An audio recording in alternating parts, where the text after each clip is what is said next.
Hello বন্ধুরা, অনেক দিন পর আসলাম গোদরেজের একটা এডজের ফ্রিজ নিয়ে।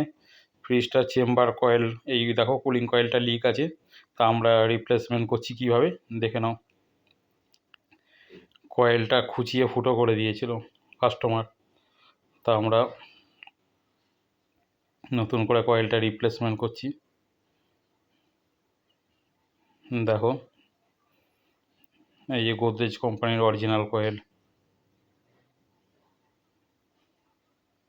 এই যে ভেতর থেকে পাইপটা চলে এলো, এইভাবে বক্সটা আমরা বসিয়ে নিলাম। তোমরা যখন যেইভাবেই যাই হোক, নতুন যারা টেকনিশিয়ান যারা এরকম করবে, চেম্বার ফিটিংসের সময় সাবধানে করো, কেননা বেশি পাইপের ওপর প্রেশার দেবে না, পাইপ তাহলে ভেঙে যাবে। পাইপ ভেঙে গেলে চেম্বার বেকার হয়ে যাবে, কেননা এটা কপার পাইপ না, অ্যালুমিনিয়াম পাইপ দেয়।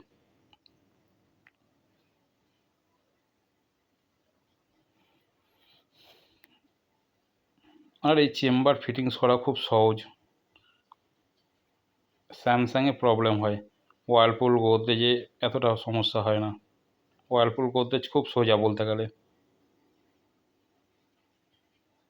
দেখো আমি কীভাবে ধরে ধরে সব রকম সবভাবে ফ্রেমটা সেট করে নিলাম চেম্বারের সঙ্গে। এবার পাইপ রেঞ্জ দিয়ে টাইট করে নিচ্ছি।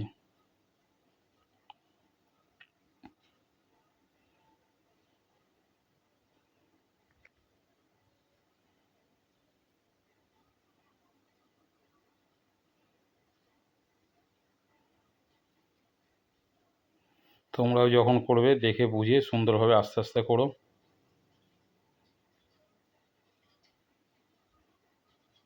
আমাদের এইদিকে ডোর ফিটিংস ফ্রেম কমপ্লিট। এবার থার্মোস্টার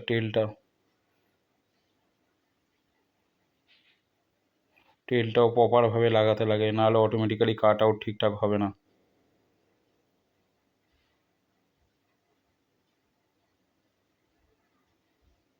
এবার চলো ব্যাক সাইডে যাওয়া যাক।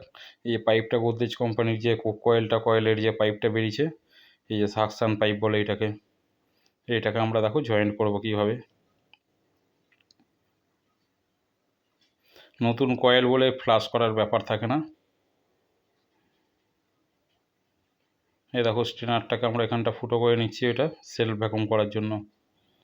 অলরেডি আমরা কন্ডেন্সার ফ্লাশ করে স্ট্রেনার লাগিয়ে এই দিকটা কমপ্লিট। এবার চার্জিংটা ঝালাই করে নেব। এই দেখো চার্জিংয়ের পিনটা এটা লাগাচ্ছি। অলরেডি চার্জিংয়ের কম্প্রেসারের গোড়ার চার্জিং ঝালাই হয়ে গেছে।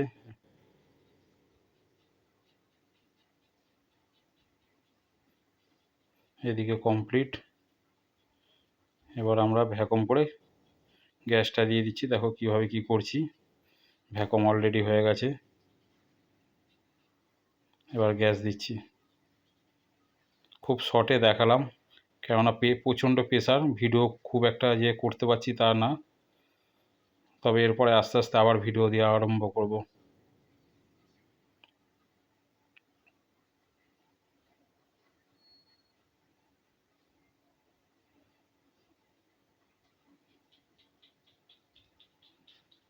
এবার দেখো টেম্পারেচারটা দেখাচ্ছি।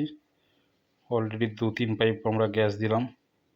13.5, এ দেখো 12.3, কীরকমভাবে টেম্পারেচার নামছে।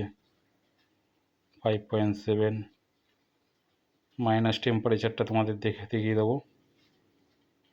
তোমরাও যখন করবে মাইনাস টেম্পারেচার দেখে তারপর পিঞ্চ করো। দেখো অলরেডি -0.3, 0.4, -1.4, কীরকমভাবে টেম্পারেচার। আর ব্যাক প্রেশারটাও দেখে নেবে। দেখো ব্যাক প্রেশারও আমার একদম পুরো কারেক্ট রেখেছি 10।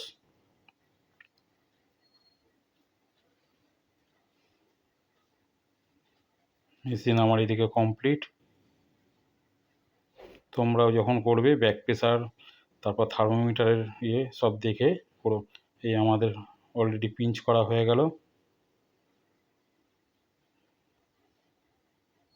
Machine complete. এই জল দিয়ে লিকটা লাস্টে চেক করে নিচ্ছি।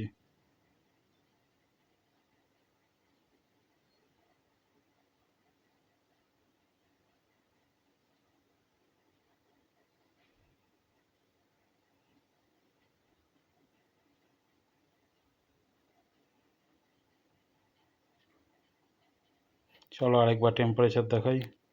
-6.3 চলে এসছে, -6.4, -7.9। দেখো এবার ভেতরে ঠান্ডাটা একবার দেখে নিই। ভেতর ফুল ড্রাই, ফুল কমপ্লিট কাজ আমাদের।